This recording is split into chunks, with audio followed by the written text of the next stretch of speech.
So now that we've gotten our desktop under control, we've got a nice background that helps us organize our work around what matters most. And we have this nice clean look that we can see every time we open up our computer. We're going to tackle our documents and our drives. So the desktop is one thing, but if you consistently open up your documents or your Google Drives, and you have a hard time finding what you need. What did you name it as? Where did you save that file? What folders and subfolders do you have? Those kinds of experiences can be draining day after day after day. And so just like taking less than a half an hour to clean up your desktop, taking a half an hour to clean up your documents and your drives, where you're recycling, reorganizing, and maybe even renaming things like you did on your desktop, has just as much of an impact on your daily sense of well-being in your organization so that you can focus on what you'd rather focus on in your coaching. So today's video is actually a short one on my end so that you can get right to work. So we're going to take the lessons that we learned from our desktop and now apply them to our documents and our drives. And so I want you to think about a couple of things. What would make your work easier and more productive this year? So are you a list person or are you a folder person? So head into your drives or your docs and decide what your default view will be. Do you rather see them come up as a bulleted list? Or do you like seeing those folders and the actual squares with the titles written underneath? Pick whatever one makes you feel happiest. Then I want you to think about the folders and the subfolders you have. Now later on in the roadmap, we'll talk about the folders that you should create when you're working with teachers. But for now, think about the folders you have and how they either match or don't match the vision that you said you wanted for yourself this year. Do you have folders that will allow you to put all of the materials and resources that you have on one aspect of your coaching together? Do you have PD folders, coaching cycle folders, assessment folders, PLC folders, curriculum folders, resources folders, students folders? You name it, you can have a folder for it. But I want you to think, after browsing your current folder structure, is it working for you? Do you need to add new folders to encompass the new things you're doing in your coaching?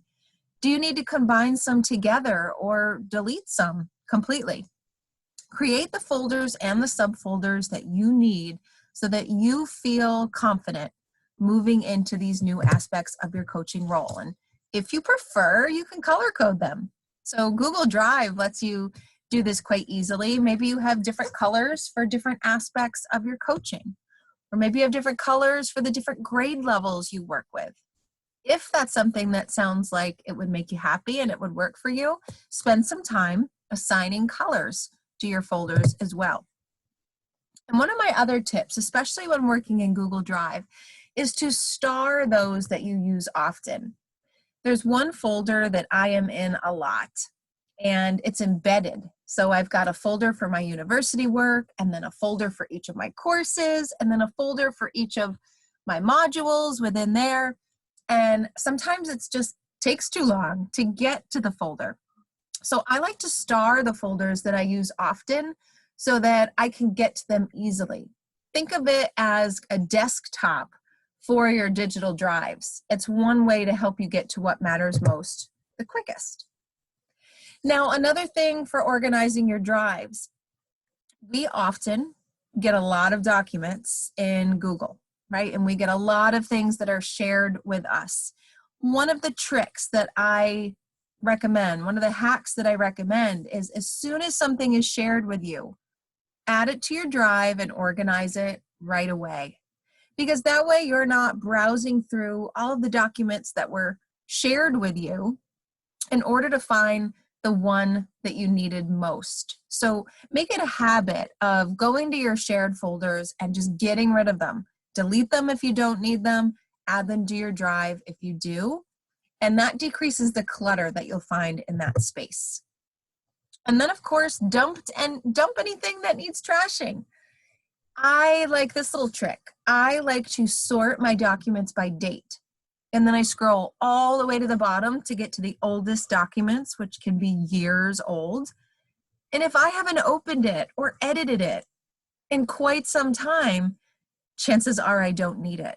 And I will make a monthly habit of doing this. And I try to get rid of at least 5 to 10 documents over time that I know I won't need, so that I'm clearing up my drives. Now, Google has recently just put into place any of your trashed items in your trash will be permanently deleted after 30 days. So that will help free up some space and literally get rid of some baggage you might be holding on to. Now, Casey Bell of Shake Up Learning is one of the coaches that I look up to for inspiration. She's got a blog, a podcast, and a pretty amazing website as well. And she has 13 tips to organize your Google Drive specifically. So tips like using consistent naming, organizing into folders and subfolders, color coding, adding emojis and special characters for some fun, even hashtags, all sorts of recommendations that will help you on your quest to organize your Google Drive. So I've linked to this in our course materials, but here's what I recommend that you do today as a starting point. Go into your documents, sort by last modified, as I mentioned I do. Scroll to the end where you have all of the oldest files that you've encountered and delete those you don't need. Those that you've forgotten about or those that you still need, organize them. Put them into a folder in your documents rather than just hanging out loosely in your documents, because that can get quite overwhelming pretty quickly.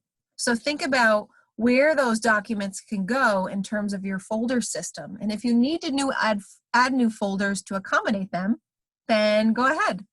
And then repeat for as long as you have time. And maybe even put a reminder in your calendar to do this once a month, if not more often, if you need a bit of a clean sweep as we get started. So that's your challenge, to delete at least 5 documents you no longer need and move 5 documents to an appropriate folder. I promise the organization that it brings to your documents and your drives really does go a long way for our mental clarity. And so one last reminder what you're going to try today. I want you to decide, list your folders, create folders and subfolders, color code if you'd like, star the ones you use often, make sure you're combing through your shared with me items and organizing them into an appropriate place.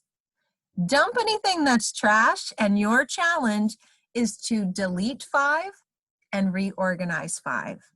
So I promise if you do this and you give yourself a nice chunk of time right now to get it started, and then you set a reminder on your calendar to come back regularly, this little cleanup time will make a world of difference for how you feel every time you go into the computer getting ready to get started and get to work.